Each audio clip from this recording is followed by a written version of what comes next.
ได้ไงเดียวว่าเป็นท่านนะให้แก้มผู้หนึ่งแล้วล่ะบ่ท่านนางน้องแก้วสิมาได้อมทวมละเสยละตัวเขียนเขาคงนะบ่ท่านนางสิมาได้ให้กินนมแน่นาวงานละสางเนนบ่ทั้งนั่งสิมาได้หุ่มแล้วนั่งเหนือตางละพามซื้อตาเดินป่าไม่สองเขียนไทยโดดแล้วเรียนบ่ขึ้นมานะสัวสลายยังไรละไว้สองที่พอ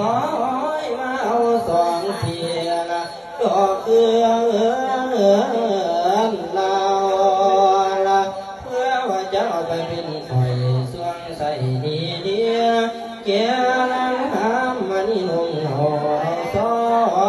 งเจ้าละพางพาเมืองก่อละนี่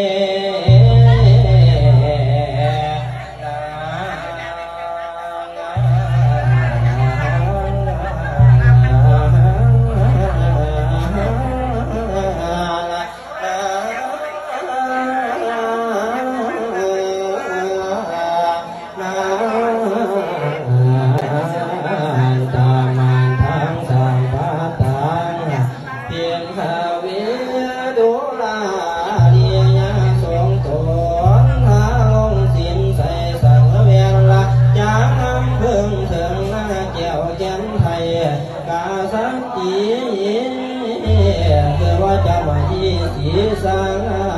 นผิวพรนะ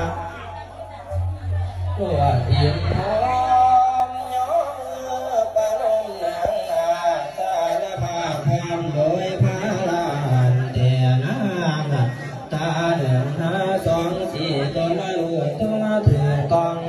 นอตัวละนั่งใส่สังอ่อนวังตัวละตายอันลาหวยเก่าตัวเตียนหัวก็เพราะว่าละหักสองใส่ใจจอมสาวลูกแก้วลาตาลูกแก้วพี่ก็ได้ไงเดียวว่าเป็นท่านนะให้แก้มผู้หนึ่งแล้วล่ะบ่ท่านนางน้องแก้วสิมาได้อมทวมละเสยละตัวเขียนเขาคงนะบ่ท่านนางสิมาได้ให้กินนมแน่นาวงานละสางเนนบ่ทั้งนั่งสิมาได้หุ่มแล้วนั่งเหนือตางละพามซื้อตาเดินป่าไม่สองเขียนไทยโดดแล้วเรียนบ่ขึ้นมานะสัวสลายยังไรละไว้สองที่พอยมาเอาสองเทียนะก็คือเราละเพื่อว่าจะเอาไปเป็นข่อยสวงใส่ดีเดียแก่